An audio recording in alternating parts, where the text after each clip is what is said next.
ကိုယ်အစဉ်ပြေမှုကိုချမ်းသာမှုတစ်ခုတည်းကိုကြည့်ပြီးတစ်ဖက်သားဒုက္ခရအောင်လုပ်တယ်ဆိုတဲ့တစ်ဖက်သားကိုဒုက္ခပေးပြီးကိုယ်အစဉ်ပြေမှုကိုလုပ်တယ်ဆိုတာမျိုးဟာလုံးဝမသိတော့တဲ့အလုပ်တစ်ခုပဲဖြစ်တယ်ဒီကနေ့ခေတ်တွေမှာရောမရှိဘူးလားဆိုတော့ကိုယ့်ကိုယ်ဆန်းစစ်ကြရမှာဖြစ်တယ်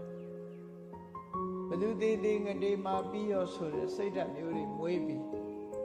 မိမိကောင်းစားရေးအတွက်တစ်ဖက်သားဒုက္ခရောက်တဲ့အလုပ်တွေကိုလုံးဝမလုပ်သင့်တဲ့ဟာတွေဖြစ်တယ်ပေါ့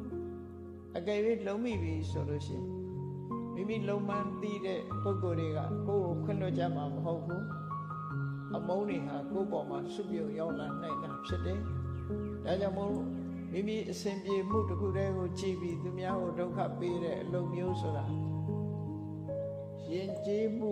ကင်းမဲ့တဲ့ရိုင်းဆိုင်တဲ့အလုပ်တစ်ခုအဖြစ်သတ်မှတ်ပြီးတော့တို့တွေဟာ